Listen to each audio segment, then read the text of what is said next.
죄로 병든 마음의 치료라고 하는 것으로 은혜를 나누기를 원합니다. 저의 첫째 아이 조엘이를 출산하고 집에 데리고 왔습니다. 하지만 그 모유를 먹이는 과정 속에서 참으로 어려웠습니다. 엄마도 초짜이고 또 신생아도 초짜이다 보니까 먹는 것조차도 굉장히 어려웠죠.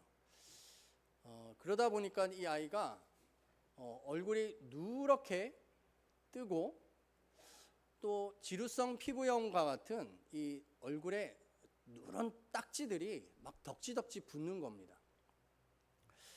병원에 데려가서 진찰을 받아보니까 신생아 황달이라고 했습니다. 그래서 빨리 병원에 입원을 해야 한다라는 거죠. 그래서 인큐베이터 같은 데에 이 아이가 들어갔고, 그리고 그 아이의 다리에 링겔을 꽂고 또 눈에는 안대를 착용해 있는 모습이었습니다. 하루 2번 면회가 됐었는데 유리칸 이 칸막이를 통해서 그냥 바라만 봐야 되는 그런 상황이었죠. 그때가 지금처럼 이렇게 9월에 이 선선하고 또 차가운 바람이 불기 시작했던 그런 때였습니다. 이 산후통으로 온몸이 퉁퉁 부어 있었던 제 아내와 함께 그 찬 바람을 맞으면서 하루에 2번씩 그렇게 면회를 갔습니다. 병원에 아픈 아이를 두고 나와야 하는 부모의 그 심정은 정말 찢어질 만큼 아프죠. 눈물이 앞을 가렸습니다. 뿐만 아니라 그 아이를 향해서 아무것도 해줄 수 있는 것이 없다라고 하는 이 사실이 참으로 고통스러웠습니다. 오늘 말씀을 보면 바로 그런 하나님의 마음이 나오고 있다라는 것이죠. 다만 예레미야 선지자를 통하여서 하나님의 마음을 간접적으로 보여주고 있습니다. 우리가 오늘 읽었던 본문 18절에 보면 슬프다라고 시작합니다. 이게 히브리어로 야곤이라고 하는 단어인데요. 이것이 큰 애통과 비애, 큰 슬픔, 이런 의미를 담고 있는데, 또한 여기에는 어떤 뜻도 함께 하고 있냐면 자녀의 이 불행에 대한 아버지의 슬픔을 담고 있는 뜻이 바로 슬프다라고 하는 뜻입니다. 우리 창세기 42장 38절 말씀 함께 읽어보겠습니다. 야곱이 이르되 내 아들은 너희와 함께 내려가지 못하리니 그의 형은 죽고 그만 남았음이라. 만일 너희가 가는 길에서 재난이 그에게 미치면 너희가 내 흰머리를 슬퍼하며 스올로 내려가게 함이 되리라. 아멘. 요셉이 죽은 줄로만 알고 있는 노년의 야곱이었습니다. 이 아버지에게 다른 자식들이 이야기하는 겁니다. 아버지, 애굽 땅에 양식을 사러 가지 않으면 우리 다 굶어 죽게 생겼습니다. 그러니 막내 베냐민을 데리고 갔다 오게 해 주십시오. 그러자 야곱이 요셉도 죽어서 너무나 내가 고통스러운데 만일에 이 베냐민마저도 죽는다면 자신은 마치 지옥에 떨어지는 너희들도 그와 같은 상황을 맞이하게 될 것이다. 큰 슬픔을 경험하게 될 것이다. 라고 말하고 있는 것입니다. 이처럼 슬프다라고 하는 이 말은 자식을 앞세워 떠나보낸 아버지의 그 비통함이 들어있는 단어다라는 것이죠.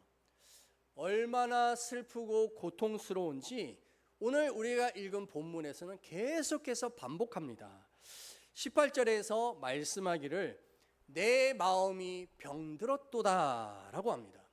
이 공동번역에서는 이것을 어떻게 번역을 했냐면 가슴이 미어지고 마음이 터질 것 같다라고 했습니다. 우리 예레미야 9장 1절도 한번 다시 읽어보겠습니다. 어찌하면 내 머리는 물이 되고 내 눈은 눈물 근원이 될고 죽임을 당한 딸 내 백성을 위하여 주야로 울리로다. 여기서도요, 하나님의 이 애끓는 심정이 잘 표현되고 있습니다. 죽을 수밖에 없었던, 그리고 죽음 가운데 살아가고 있었던 그 백성들을 보면서 눈물이 앞을 가린다라고 말하는 것이죠. 하나님의 귀에는요, 고통받고 있는 백성들의 소리가 들려오는 것입니다. 오늘 우리가 읽었던 본문 8장 19절에 보면 딸 내 백성의 심히 먼 땅에서 부르짖는 소리로다 라고 말합니다. 먼 땅은 어디를 말하고 있냐면 바로 바벨론 땅을 말하고 있습니다. 그곳에 포로로 끌려가서 고통당하고 아파하는 내 백성들의 부르짖는 소리가 하나님의 귀에 들려오고 있다라는 것이죠. 21절에 보니까요, 딸 내 백성이 상하였으므로 라고 말합니다. 이 상하였다라고 하는 것은 채찍질 당하여서 온몸에 채찍 자국으로 또한 살이 터지고 찢겨지고 피가 나는 그 모습을 상징하고 있는 것입니다.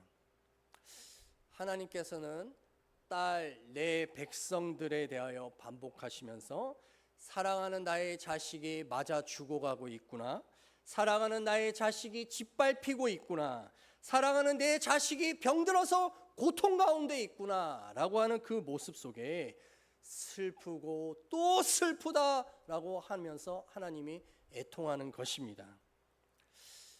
왜 하나님은 애통해 하기만 하실까요? 왜 아무것도 안 하고 계시는 것일까요?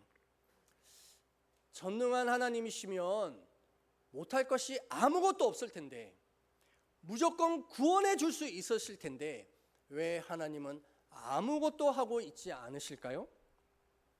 이것은 마치 병이 든 환자가 의사를 찾아가서 자신의 환부를 보여주고 어떻게 치료해야 할지에 대한 방법을 알고 때로는 수술이라고 하는 이 고통스러운 상황이라 할지라도 자기가 내어줘야지만 치료는 시작하는 것입니다.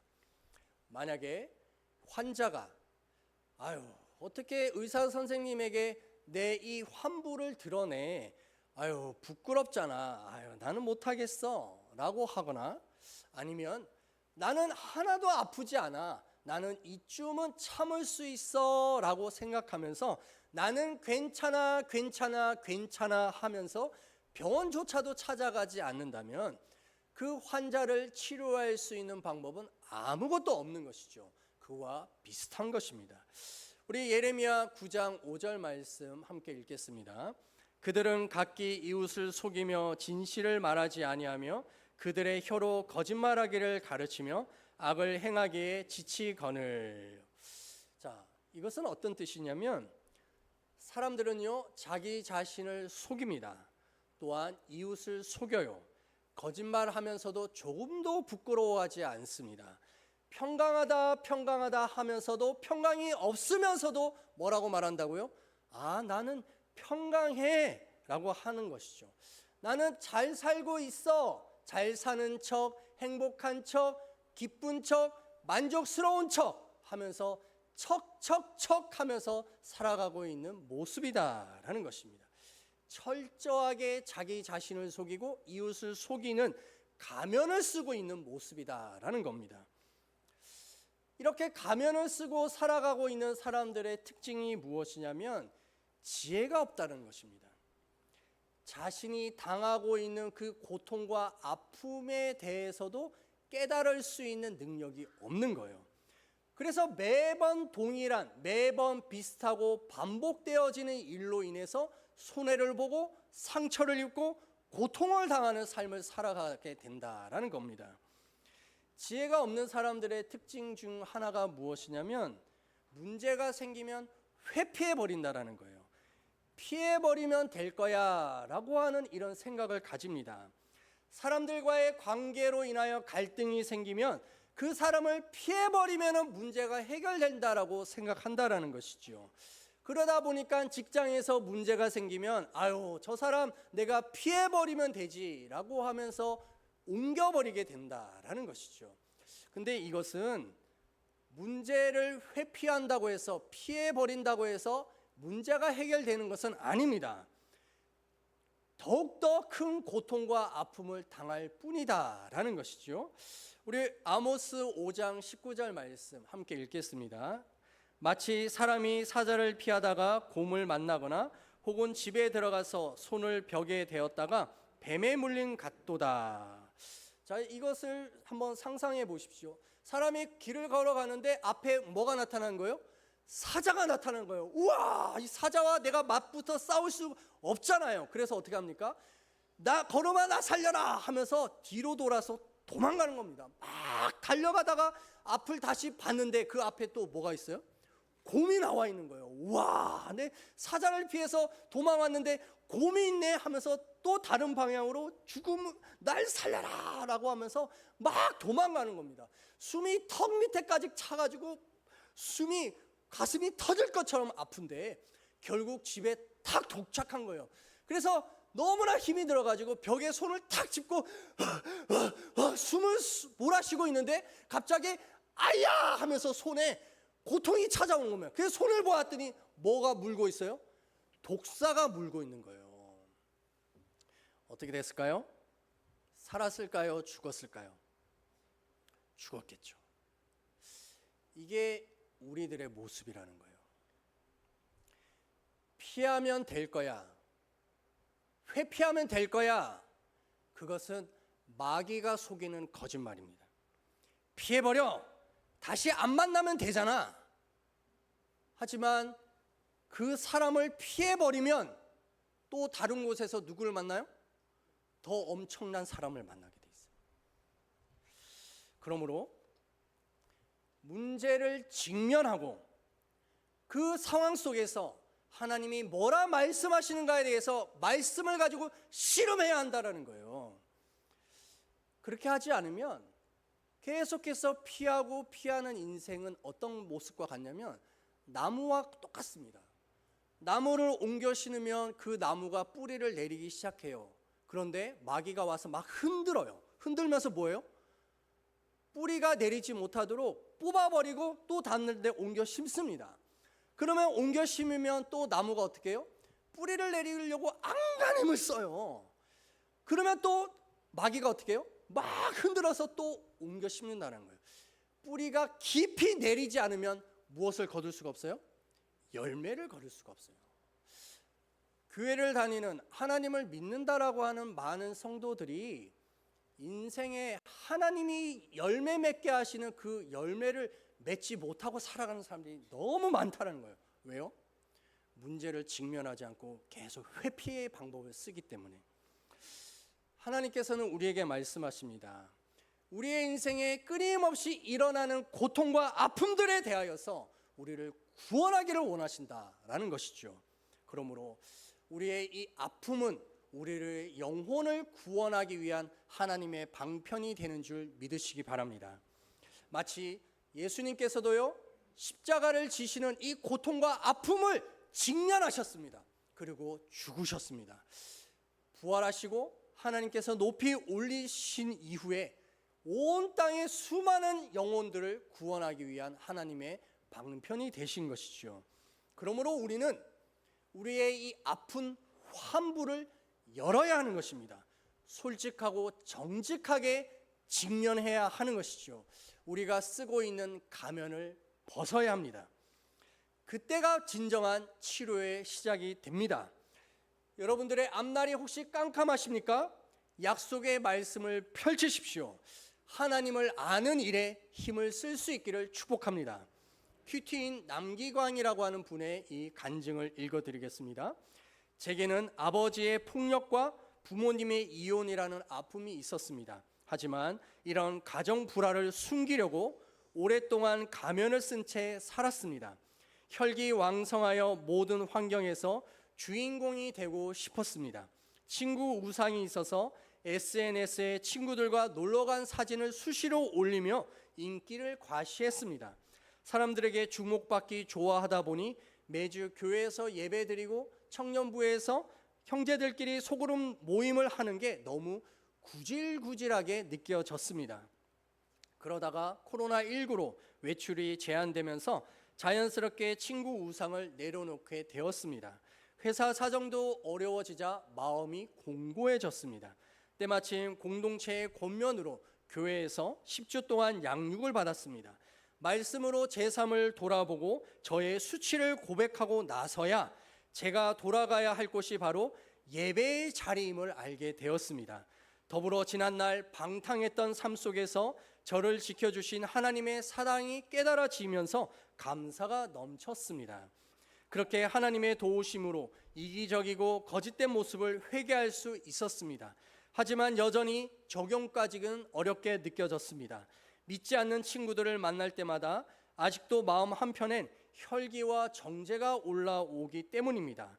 그래도 이제는 친구들 만나면 술과 담배를 하지 않고 커피를 마시면서 이야기를 하니 이전에 알 수 없었던 평강을 느낍니다.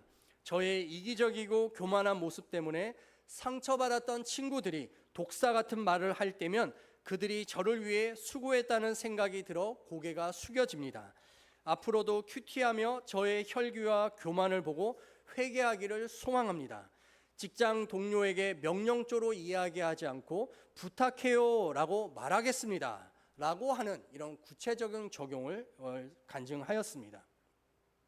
이 하나님의 말씀 앞에서 자기 안에 감추어져 있었던 이 거짓을 벗겨내고 또한 가면을 벗는 이 삶을 통하여서 진정한 치유와 회복이 일어나기 시작한 것입니다. 정말 우리에게 주님이 주시는 참된 평강이 있는가, 이거를 생각해 봐야 되는 거예요. 우리의 삶에 내가 평강하다라고 느끼는 것은 거짓된 평강은 아닌가라는 것이죠. 진정한 평강은 돈이 있기 때문에 오는 것이 아닙니다. 건강하기 때문도 아니고요. 사업이 잘 되고 사회적으로 잘 나가기 때문에, 인정받기 때문에 평강이 오는 것도 아닙니다. 하나님이 주시는 진정한 평강은 이 세상으로부터 오는 것이 아닙니다. 오직 하나님을 아는 것에서부터 하나님의 그 진정한 평강이 우리에게 오는 것입니다. 우리 요한복음 14장 27절 함께 읽겠습니다. 평안을 너희에게 끼치노니 곧 나의 평안을 너희에게 주노라. 내가 너희에게 주는 것은 세상이 주는 것과 같이 아니하리라. 너희는 마음에 근심하지도 말고 두려워하지도 말라. 아멘. 평강, 평안, 이 모든 말은 샬롬이라고도 하고 에이레네라고도 합니다. 이 평강, 이 샬롬은요, 말씀이 깨달아질 때 오는 것이다 라는 겁니다. 진리의 말씀이 우리의 마음속에서 살아 활력이 있어 생동할 때 그 말씀을 가지고서 내 삶에 적용하고 부딪혀 볼 때, 그때서야 하나님이 주시는 진정한 평안과 안식이 우리에게 오게 되는 것인 줄 믿습니다. 우리 요한복음 8장 31절과 32절 함께 읽겠습니다. 그러므로 예수께서 자기를 믿은 유대인들에게 이르시되 너희가 내 말에 거하면 참으로 내 제자가 되고 진리를 알지니 진리가 너희를 자유롭게 하리라. 아멘. 많은 성도들은 요한복음 8장 32절을 암송합니다. 진리를 알지니 진리가 너희를 자유롭게 하리라. 그런데요, 32절 말씀보다 더 중요한 말씀이 무엇이냐면 31절입니다. 31절에 예수님이 뭐라 말씀하셨냐면 너희가 내 말에 뭐하면? 거하면이라고 말씀하셨어요. 거하면 너희가 내 제자가 되고 진리를 알지니 진리가 너를 자유롭게 하리라 라고 말씀하신 겁니다. 그러므로 하나님의 말씀이 우리의 가슴에 거해야, 우리와 함께 살아야, 함께 더불어 씨름해야 우리의 삶 속에서 내 안에 있는 이 고통과 이 아픔과 이 환난이라고 하는 것은 나를 이길 수가 없구나, 내가 이것을 넘어설 수 있는 하늘로부터 신비한 평안과 안식이 샬롬이 올 수 있구나를 경험하게 되는 줄 믿습니다. 그래서 우리가 로마서 8장 35절, 38, 39절 함께 읽겠습니다. 시작. 누가 우리를 그리스도의 사랑에서 끊으리요? 환난이나 공고나 박해나 기근이나 적신이나 위험이나 칼이랴. 내가 확신하노니 사망이나 생명이나 천사들이나 권세자들이나 현재일이나 장래일이나 능력이나 높음이나 깊음이나 다른 어떤 피조물이라도 우리를 우리 주 그리스도 예수 안에 있는 하나님의 사랑에서 끊을 수 없으리라. 아멘. 우리의 인생에 어떤 고난과 아픔이 있습니까? 인생이 깜깜합니까? 하나님께서 우리와 함께 하시는 이 사랑을 알면 알수록 그 무엇으로도 우리를 짓누를 수가 없습니다. 그 무엇으로도 우리를 가둘 수가 없습니다. 우리는 진리 가운데서 자유와 해방을 경험할 수 있기 때문입니다. 그러므로 우리의 삶 속에서 잘 사는 척, 행복한 척, 겸손한 척, 나는 만족한 척 이렇게 가면 쓰고 있는 자신의 진 모습, 민낯을 보여야 하는 것이죠. 하나님 앞에 드러내야 하는 것입니다. 그때 하나님께서는 우리에게 진정한 하나님의 말씀이 하나님으로 찾아오게 하시는 것입니다. 더 이상 우리를 가둘 수 있는 것은 아무것도 없습니다. 우리가 고통 가운데 있는, 우리를 아픔 가운데 몸부림치게 하고 있는 그 모든 것에서부터 하나님의 진정한 샬롬이 우리에게 있게 되기를 주의 이름으로 축복합니다. 그러므로 우리는 계속 걷어내야 돼요. 죄악의 병든 마음을 치유받아야 한다라는 것이죠. 늘 비슷한 사건으로, 비슷한 사람들로 인하여서 이제는 더 이상 짓밟혀서는 안 됩니다. 우리의 영혼을 구원하시기 위하여서 하나님의 이 애통해하는 이 마음을 깨달아야 알아야 한다라는 것이죠. 결국 하나님을 아는 것이 우리의 힘이며 능력입니다. 그것이 지혜이며 마귀를 물리칠 수 있는 힘이 되는 것입니다. 우리 호세아 6장 3절 말씀 함께 읽겠습니다. 그러므로 우리가 여호와를 알자, 힘써 여호와를 알자. 그의 나타나심은 새벽빛같이 어김없나니 비와 같이 땅을 적시는 늦은 비와 같이 우리에게 임하시리라 하시니라. 아멘. 사랑하는 조암신은교회 성도 여러분, 하나님을 아는 일에 힘을 쓰십시오. 하나님을 아는 것에 삶의 우선순위를 두십시오. 매일 말씀을 묵상하시고 가정에서 혼자서라도 부부가 함께 자녀들과 함께 가정 예배를 드리십시오. 그래서 그곳에서 자신의 민낯을 보여주시고 자녀들에게도 부모가 실패하고 고통하고 아파했던 죄악의 모습들을 알려주십시오. 그래서 너희들은 그 길을 걸어가서는 안 된다라고 미리 말씀을 함으로 인하여서 자녀들의 삶이 더욱더 하나님이 말씀하시는 복된 삶의 길로 걸어가게 될 것입니다. 우리의 삶에 반드시 늦은 비가 와서 풍성한 결실을 거둬야 하는 것입니다. 그 결실은 영혼의 결실입니다. 우리가 인생의 목적이 행복이 아니에요. 행복은 우리가 쫓아가야 할 것이 아닙니다. 행복은 우리가 영혼 구원을 향한 목적을 향하여 살아가면 행복은 우리를 쫓아오게 되어 있어요. 그러므로 우리가 행복을 쫓는 삶이 아니라 영혼 구원을 쫓는 삶을 살아갈 때 우리의 모든 삶 가운데 하나님의 큰 은총이 임하게 될 줄 믿습니다. VIP 초청 큰잔치 이제 4주째로 들어갑니다. 우리의 삶 속에서 죽어가는 내 사랑하는 내 새끼들, 내 부모들, 내 친척과 형제들, 내 주변의 이웃들, 그들이 영혼 구원을 얻을 수 있도록 우리의 간증을 이야기하십시오. 우리의 사랑을, 하나님의 마음을 토해내십시오.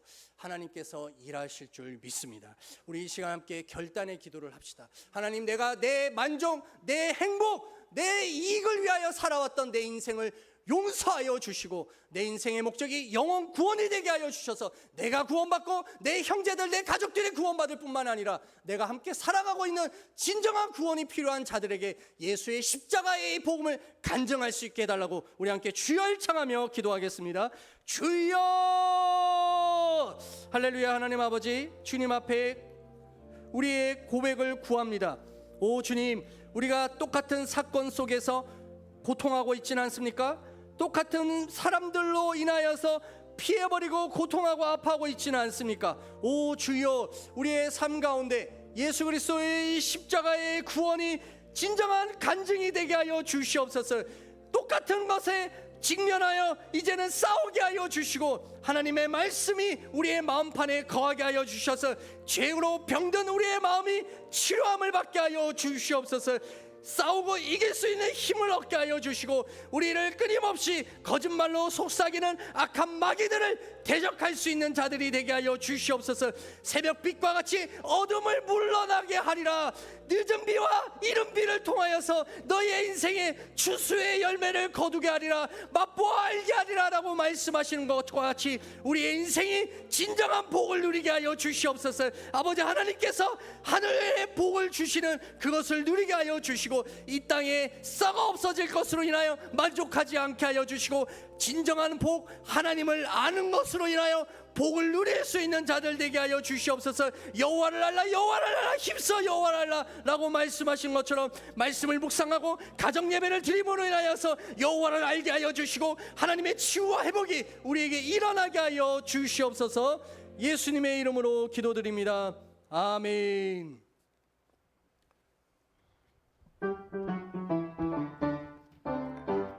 오직 내가 이것을 그들에게 명령하여 이르기를, 너희는 내 목소리를 들으라.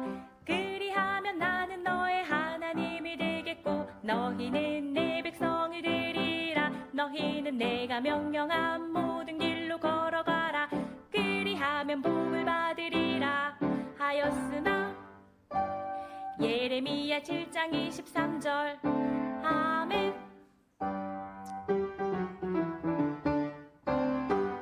오직 내가 이것을 그들에게 명령하여 이르기를, 너희는 내 목소리를 들으라. 그리하면 나는 너의 하나님이 되겠고 너희는 내 백성이 되리라. 너희는 내가 명령한 모든 길로 걸어가라. 그리하면 복을 받으리라 하였으나, 예레미야 7장 23절. 아멘. 아멘. 네, 이 복이 우리에게 또 우리의 자녀들에게, 자손들에게 있기를 축복합니다. 자, 부활 초청 근잔치 이번 주 이제 벌써 4주 차입니다.